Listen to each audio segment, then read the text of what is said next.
नमस्कार। आज प्रभात खबर डिबेट कर रहा है झारखंड में चुनाव की सुगबुगाहट और झारखंड के नक्सल प्रभावित क्षेत्र में जो चुनावी चुनौतियां होती हैं, चुनाव के दरमियान चुनौतियां आती हैं, उनके बारे में पहले क्या स्थिति थी और अब की क्या स्थिति है। इस पर बातचीत करने के लिए दो बेहद प्रतिष्ठित लोग हमारे साथ इस वक्त जुड़े हुए हैं। पहले खुद प्रभात खबर के कार्यकारी संपादक अनुज सिन्हा जी, आपका स्वागत है। वरिष्ठ पत्रकार हैं और ढेर सारी ऐसी चीजों को उन्होंने कवर की है ताकि जब आपके सामने बातचीत आएगी तो आप समझ पाएंगे, उस पूरे घटनाक्रम को समझ पाएंगे, न केवल उस पूरी स्थिति को जान पाएंगे बल्कि उसमें क्या परिवर्तन हुआ है दौर में, बदलते हुए दौर में, उसके बारे में भी जान पाएंगे। दूसरे सबसे अहम लोग जो इस पूरे झारखंड के नक्सल प्रभावित क्षेत्रों पर काम करने वालों में से हैं, वो हैं अरुण उरांव जी। ये हमारे साथ हैं, पूर्व आईपीएस अधिकारी और भारतीय जनता पार्टी से भी संबंध रखते हैं। दोनों लोगों का स्वागत है। एक एक करके बातचीत को आगे बढ़ाएंगे। शुरुआत करेंगे अरुण उरांव जी से। क्या परिवर्तन नजर आता है आपके शुरुआती कार्यकाल और अब की स्थिति में? प्रभात खबर .com के सभी दर्शकों को मेरा नमस्कार। मैं आप लोगों को पीछे 2001 जब राज्य बना था, गठन हुआ था, उस वक्त ले जाना चाहूँगा। मेरी पहली पोस्टिंग लातेहार थी और उन दिनों वो लातेहार का जो इलाका था, पलामू लातेहार का इलाका सबसे ज़्यादा नक्सल प्रभावित इलाका था।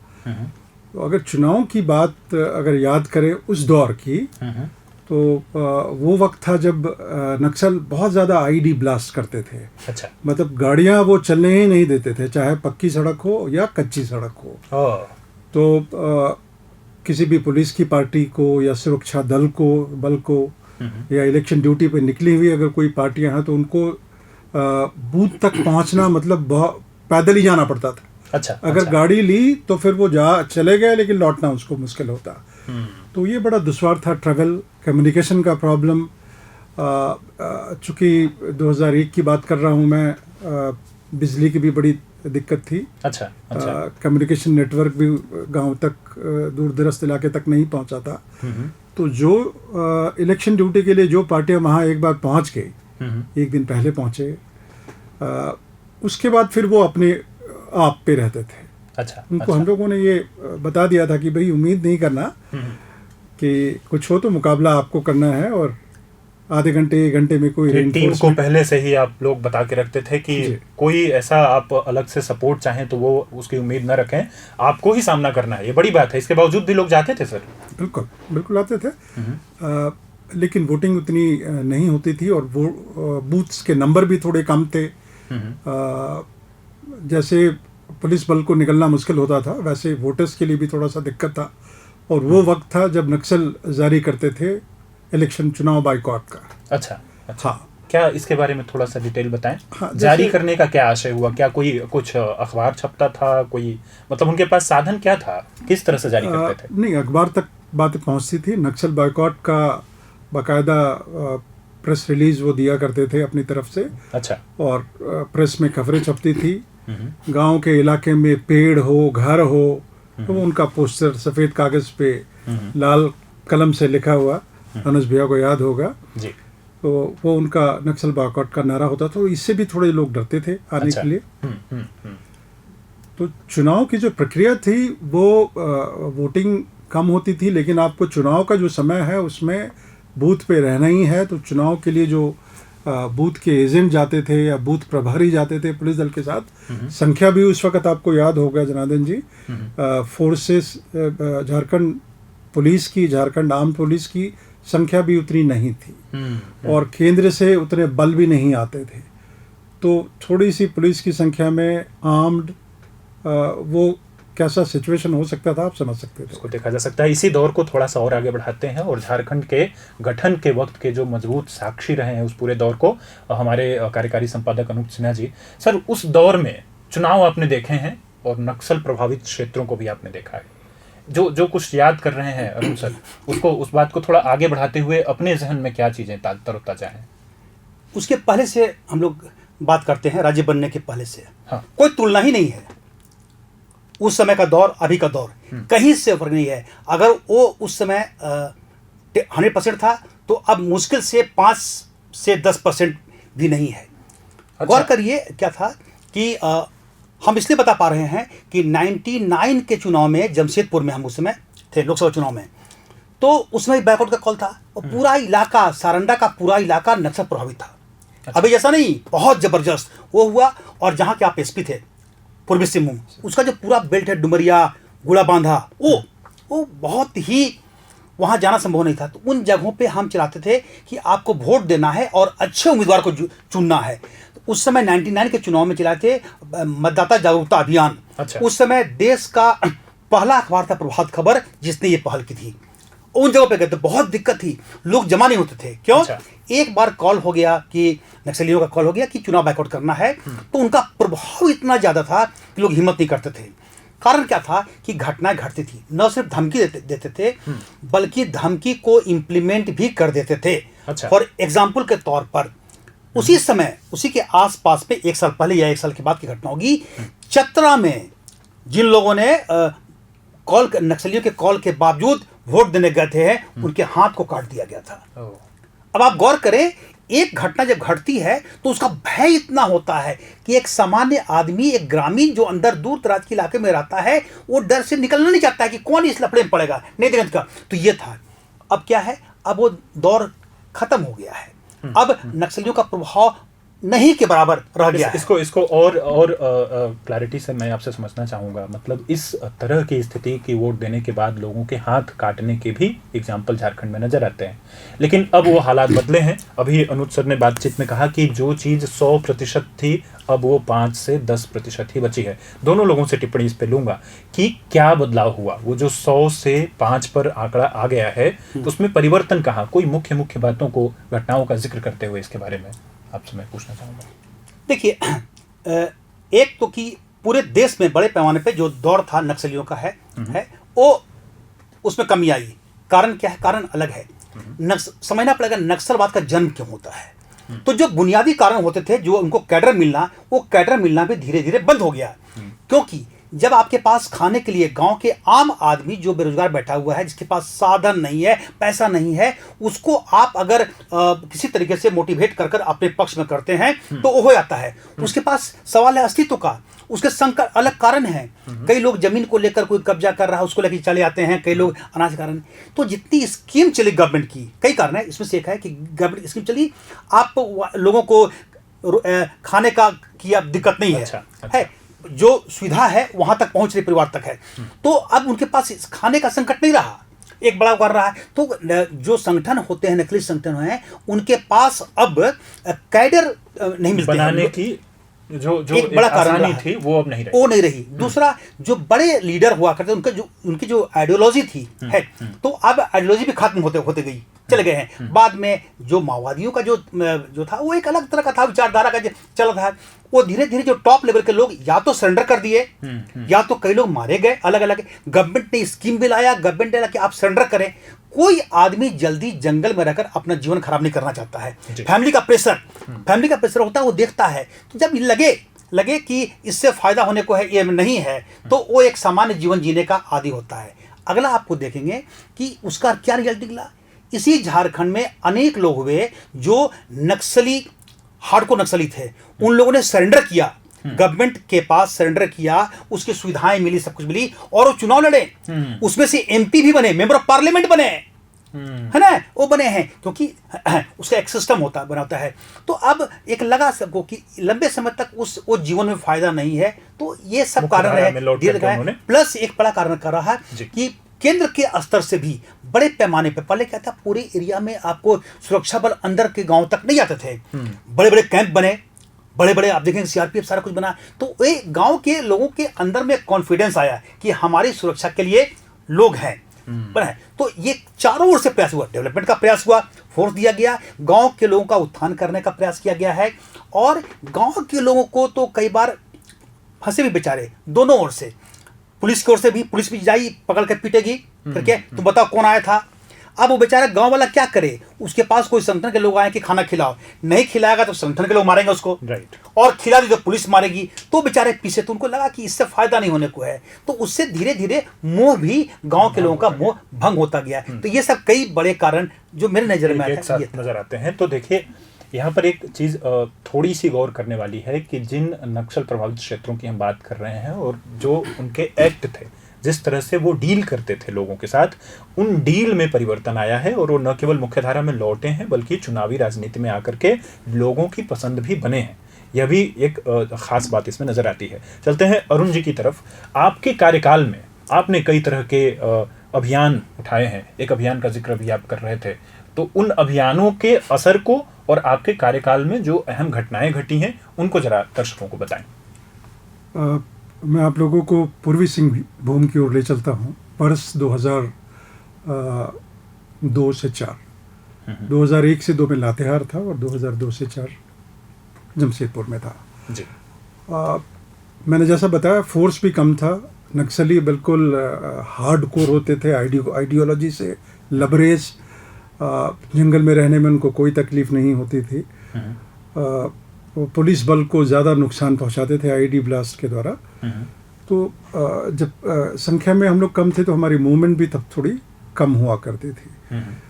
तो इन सब को देखते हुए बतौर एसपी जमशेदपुर मैंने रियलाइज़ किया कि जब आपके पास फोर्स कम है और जो फोर्स आपके पास अवेलेबल है वो इस नक्सलियों का मुकाबला के लायक नहीं है, प्रिपेयर्ड नहीं है, वेपन्स आउटडेटेड हैं, ट्रेंड नहीं है, तो ऐसे में करना क्या है? अगर गांव में, जंगलों में अगर उनको नहीं रोका गया तो फिर सीधा प्रवेश उनका शहर में होगा। जमशेदपुर आप जानते हैं इंडस्ट्रियल टाउन है। तो ये जो अनुज भाई नाम ले रहे थे घोड़ाबंदा और डुमरिया का, वो इलाका बहुत ज़्यादा प्रभावित, एक तरफ उड़ीसा एक तरफ बंगाल। नक्सल आपको पता है शुरुआत बंगाल में हुआ, तो उनका कार्डर वहाँ से मूव करके बहुत सुरक्षित इलाका था। तो इन सब को देखते हुए मैंने रियलाइज़ किया कि अगर मैं नक्सलियों के मुकाबले में जो लोग सबसे ज़्यादा प्रभावित हैं, गांव के इनोसेंट लोग, अगर उनको नहीं समझाऊं अच्छा कि अगर उनके आने से आपके यहाँ विकास पहुंच नहीं रहा है, रोड नहीं पहुंचेगा, अस्पताल में रहने के लिए डॉक्टर नहीं पहुंचेंगे, स्कूल के लिए टीचर्स नहीं पहुंचेंगे, तो आपके बच्चे क्या करेंगे? एक जनरेशन खत्म हो जाएगा। तो रोकने की जिम्मेवारी आपकी है। और इसीलिए फिर वहाँ नागरिक सुरक्षा समिति नाम के एक संगठन का। नागरिक सुरक्षा समिति, अच्छा सर, इसके बारे में थोड़ा सा और बताएं, क्या क्या था इसमें? नागरिक सुरक्षा समिति मतलब गांव के वो युवा लड़के जो फिजिकली और मेंटली केपेबल हैं, बात को समझ सकते हैं कि उनके इलाके में विकास थम सा गया है। और नक्सलियों जो बात कहते थे कि व्यवस्था हमको बदलना है, राज लाना है, अच्छा। वो कब आएगा राज, कब व्यवस्था बदलेगा? लेकिन उनके बच्चे की ज़िंदगी रोज़ दिन स्कूल नहीं जाने से, बुजुर्गों के अस्पताल में डॉक्टर के नहीं रहने से, रोड ठीक नहीं रहने से वो शहर, मार्केट या हायर एजुकेशन के लिए या ट्रीटमेंट के लिए वो शहर में नहीं जा सके। इन सबको उन्होंने रियलाइज़ किया और इस बात को समझा कि इनको रोकना पड़ेगा। तो वो नागरिक सुरक्षा समिति ने न सिर्फ एक गांव के लोगों के बीच में इस बात को अच्छी तरह से समझाया कि आप अपने बच्चे को अगर नक्सल काडर में भेजोगे तो वो बच्चा 1 साल 2 साल 3 साल रहेगा, फिर कभी नक्सली मिडबोड़ी में मारा जाएगा या पुलिस के गिरफ्तार होगा तो फिर लंबा जेल में रहेगा। तो आप अपने बच्चे के भविष्य के साथ खिलवाड़ करते हैं। पूरे एक तरीके का ये अवेयरनेस तरीके का अभियान, कैंपेन आपने चलाया। इसके प्रभाव पर अगर बात करें तो क्या हुआ ये करने के बाद? एक घटना है जिसका गांव का नाम है लांगो। और लांगो घटना के नाम से ही जाना जाता है। शाम के करीब 4 बजे के करीब मुझे सूचना आता है कि अच्छा। सर 13 लोगों का दस्ता, नक्सलियों का दस्ता गांव में है और हम गांव वालों ने, नागरिक सुरक्षा समिति और गांव वालों ने मिलकर उनको घेर रखा है। अच्छा। उनको डिसार्म कर दिया है। तो आपको पता है उस वक्त इस तरह की सूचनाएं बहुत आती थी। पुलिस को बहुत सोच समझ कर निकलना होता था। आँख मूंद के तुरंत समझ के निकल ये बातें हो सकता है कि किसी और ने कहलवाई भी हो ट्रैप करने के लिए। जी। तो अच्छी तरीके से दूसरे सोर्सेज से मैंने कंफर्म किया, फोर्स मोबिलाइज किया, लेट नाइट हम लोग मूव किए और अर्ली मॉर्निंग करीब 4 बजे के करीब वहाँ पहुँचे लांगो में। अच्छा। तब तक पहुँचते तक हम देख रहे हैं वहाँ की लाशें गिरी हुई हैं। गांव वाले एक तरफ हैं, उनके हथियार एक तरफ जमा किए हुए हैं। अच्छा। तो मेरे तो होश ही उड़ गया कि भाई क्या हुआ, ये क्या हो क्या गया। तो ये बड़ी घटना थी। इस घटना का असर 2 तरीके का हुआ। एक तो जो नक्सल्स उस इलाके में प्रवेश करना चाह रहे थे, उनको ये रियलाइज हो गया कि इस गांव के रहने वाले ज़्यादातर संथाली ही हैं उस इलाके में, कि वो अब हम लोगों को ना खाना देंगे ना प्रश्रय देंगे, वो डर उनका ख़त्म हो गया। तो वो काफ़ी दिनों तक उनका प्रवेश इस इलाके में रुका रहा। दूसरा जो शहरी इलाका, घाटशिला, चकुलिया, बहरागोड़ा, ये इलाका जो उसके गुमड़ा डुमरिया के गुड़ाबंदा के नज़दीक था, उन्होंने राहत की सांस ली, क्योंकि उनकी धमक इन छोटे कस्बों तक भी हो रही थी। और सबसे ज़्यादा प्रभावित व्यवसायी या थोड़े पैसे वाली ज़मींदार, जिनसे लेवी की बराबर मांग हुआ करती थी, उनको थोड़ी सी राहत की सांस मिली। इस में जो लड़के शामिल थे, करीबन 33 के करीब लड़कों को बहादुरी के लिए उनको झारखंड पुलिस में शामिल किया। अच्छा। अर्जुन मुंडा जी मुख्यमंत्री थे, वो बाकायदा लांगो आके हम लोगों ने उनको नियुक्ति पत्र दिया।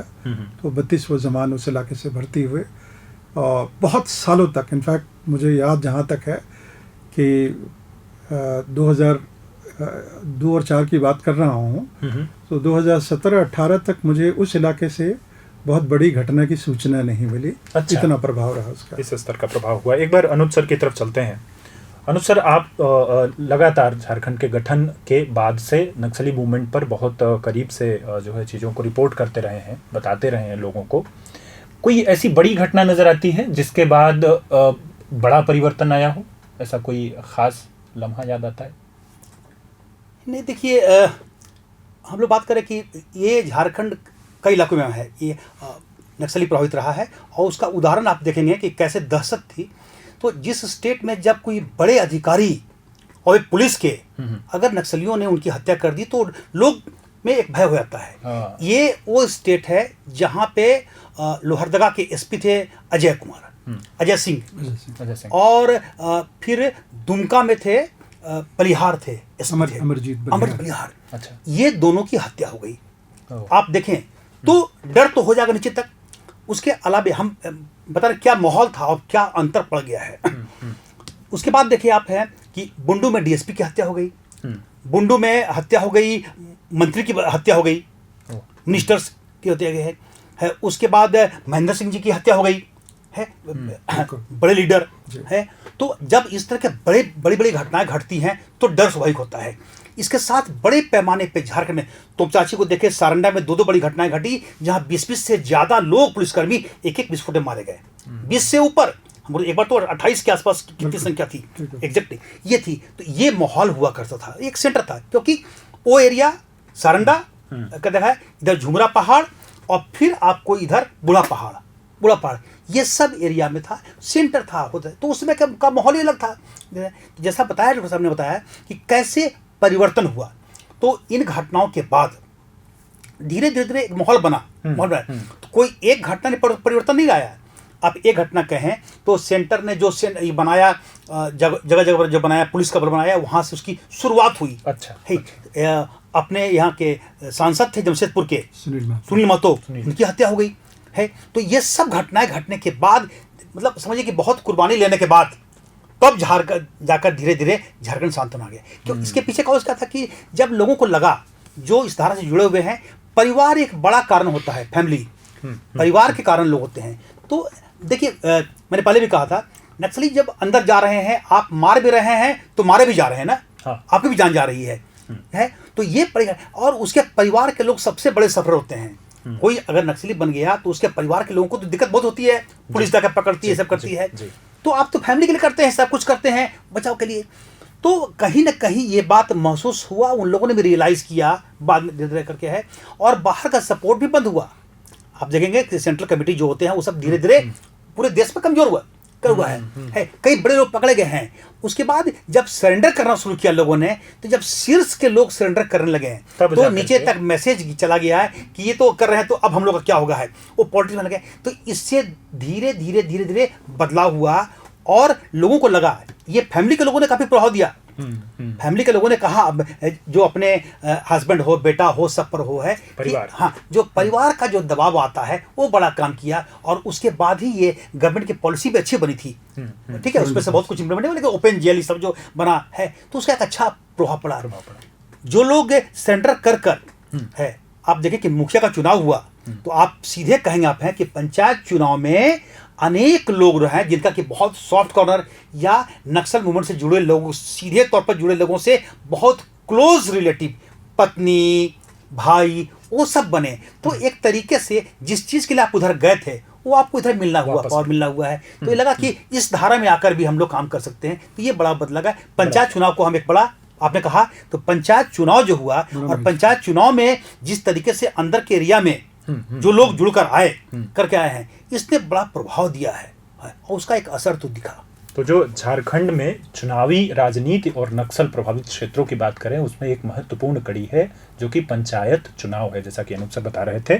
आज की स्थिति को एक बार जिक्र कर लेते हैं। अरुण जी, आप भारतीय जनता पार्टी से भी वास्ता रखते हैं और हाल ही में गृह मंत्री ने कहा, अमित शाह जी ने, कि हम 31 मार्च 2026 तक नक्सल को पूरी तरीके से समाप्त कर देंगे झारखंड में। क्या अभी हालात हैं? नहीं, बिल्कुल ठीक है। देखिए, कुछ बातें फिर याद रिपीट कर दूं। रोजगार उस वक्त दिक्कत था, तो वो 1000 रुपये के लिए भी एक काडर राइफल ढोने के लिए गांव के लड़के तैयार हो जाते हैं जी। तो जैसे जैसे फोर्स की संख्या बढ़ी इस राज्य में, और सीआरपीएफ का, जगुआर का, इनका केंद्र दूरस्थ इलाकों में, जंगलों के बीच बीच में जैसे जैसे बनने लगा, तो जो लोग न्यूट्रल लोग हैं उन लोगों में हिम्मत बढ़ी।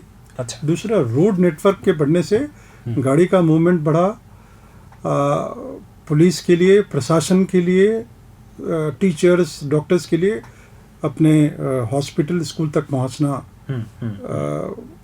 और जैसा खाना मिलने लगा, तो सबसे पहले तो 3 जून का, 2 जून का खाना मिल जाए, जो समग्र विकास वाली बात होती है, तो उससे उनके काडर में बहुत कमी आई। दूसरा, सरेंडर पॉलिसी एक बहुत बड़ा, और तीसरा, कोई भी टेररिज्म हो या नक्सलिज्म हो, जो भी इसमें इन्वॉल्व होते हैं उनको जान का डर जरूर रहता है। शुरुआती दिनों में उनको लगता है कि भाई मेरा एक छत्र राज है, मेरी तूती बोलती है, लोग फलाना एरिया कमांडर को नाम से जानते हैं, लेकिन उनकी भी एक सेल्फ लाइफ होती है।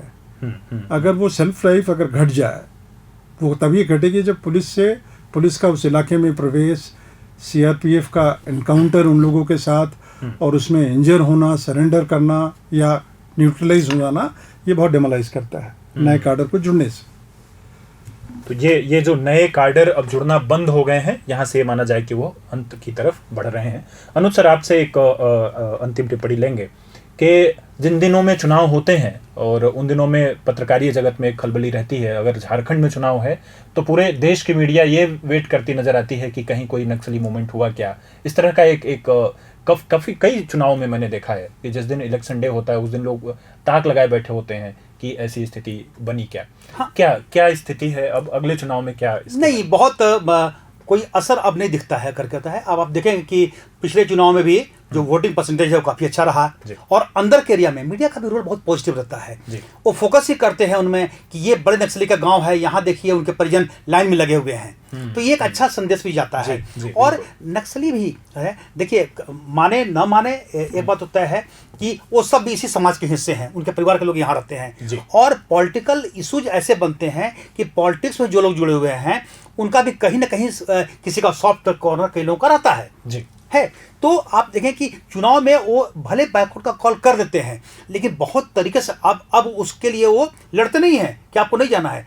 कोई अगर चाह ले है तो किसी हद तक जा सकता है, तो अब वो दौर दिखता नहीं है। अभी आप देखेंगे कि सरेंडर में क्या है कि जब पुलिस का दबाव बनता है तो कहीं पर हम बम विस्फोट लगा दिए हैं, लैंड माइन्स लगाकर वो निकल गए, विस्फोट होता है।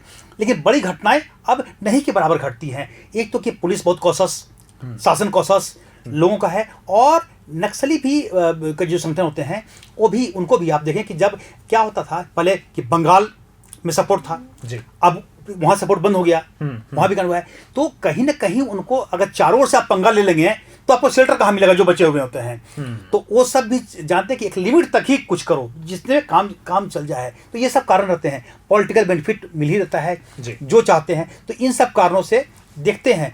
अभी जो आपने पूछा चुनाव के बारे में, तो मुझे नहीं लगता कि कोई बहुत बड़ा संकट इस तरह का है। बैकवर्ड का कॉल अगर होता भी है तो बहुत गंभीर नहीं होते हैं, उसको सपोर्ट भी नहीं मिलता है, और उससे गांव के लोग भी सक्षम होते हैं, वोट करते हैं। खाली इतना देखें कि 2 गाड़ी को जला दिया, वो इसलिए जलाते हैं कि आपको बताना पड़ता है कि हमारी ताकत है, ताकि जो कैडर जो बचा हुआ है वो डिमोराइज नहीं हो। अच्छा। इसलिए कुछ घटनाओं को देना पड़ता है। पुलिस अगर मारना छोड़ दे अपराधी को, बड़ा प्यार से रखे, तो पुलिस से कोई डरेगा नहीं। उसकी टोपी पड़ गया, कोई कान पकड़ के हिलाएगा घुमाएगा, उसको पता होता है कि पुलिस को छुए कि पुलिस मारेगी। तो वही नक्सल संगठन के होते हैं कि आप समय समय पर आपको एक आध दो करके अपना प्रभाव को दिखाते हैं, तभी तो उनको लेवी मिलेगा। कोई भी चीज़ का होता है। तो ये चीज़ें हैं, इसलिए चुनाव में बहुत फर्क अब नहीं पड़ेगा, ऐसा मुझे लगता है। समय बदल चुका है। तो नक्सल प्रभावित क्षेत्रों की जब हम बात कर रहे होते हैं तो एक इसमें नई बात भी जुड़ती है कि कई सारे नक्सल जो उनको मानते थे विचारधारा को, बाद में उन लोगों ने अपने संगठन को छोड़ा। छोड़ने के बाद वे अपने तरह का नए किस्म का ग्रुप बना लिए, जिसको विस्तार से उसके बारे में आप अरुण जी ज्यादा बेहतर बता पाएंगे। देखिए जनार्दन जी, जैसे जैसे नक्सली कमज़ोर होने लगे, नक्सली के आखिरी समय में सबसे बड़ा उनका मोटो व्यवस्था परिवर्तन नहीं रह गया, उनका सबसे बड़ा मोटो रह गया था लेवी कलेक्ट करना। अच्छा। तो ये जैसे नक्सल कमज़ोर हुए, उन्होंने अपने हथियार कहीं छिपा दिए, उनके नक्सल लीडर्स यहाँ से पंजाब भागे, कहीं और चले गए, तो 10 लोग मिलके 5 हथियार लेके एक नया गुट बना लिए। अच्छा। सबसे बड़ा एग्जाम्पल है छतरा में टीपीसी। टीपीसी ब्रेक हुआ तो टीएसपीसी, मतलब जिसमें से पैसे को लेकर लड़ाई हुआ तो 5-6 लोगों का ग्रुप अलग बन गया, हथियार लेके उन्होंने एक पर्टिकुलर एरिया में लीवी लेना शुरू किया। अच्छा। पीएलएफआई खूंटी के इलाके में, लातेहार चंदवा के इलाके में जन संघर्ष मुक्ति मोर्चा, ऐसे संगठन कई हो गए कुकुर मुत्ते की तरह से। ये आउटराइटली क्रिमिनल्स थे और अभी भी इन्हीं का दौर चल रहा है।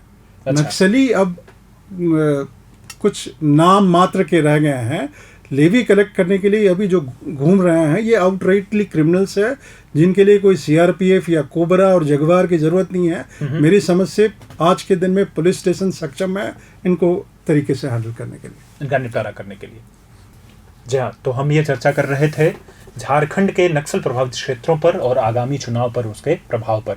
हमने इस पूरी बातचीत में देखा कि अब जो हालात 24 साल पहले 20 साल पहले थे उनमें आमूल चूल परिवर्तन है। अब उस स्तर पर जिस तरह की घटनाओं का इसी चर्चा में जिक्र हुआ कि हाथ तक काटे गए हैं वोट देने पर, अब इस तरह की किसी घटना के कोई आसार नहीं नजर आते हैं, बल्कि स्थिति ऐसी है कि अब जो चुनाव होंगे उसमें बेहद छिटपुट घटनाएं या उससे भी नीचे जाकर के किसी ऐसी घटना की जानकारी आप तक पहुंचेगी। तो झारखंड बदल रहा है। प्रभात खबर के साथ बने रहिए। हम आपको देश दुनिया की तमाम खबरें अपनी वेबसाइट, अपने यूट्यूब चैनल, अपने इंस्टाग्राम चैनल, अपने फेसबुक चैनल के माध्यम से पहुंचाते होते हैं। Thank you. प्रभातखबर.com, विश्वास वही, रफ्तार नहीं।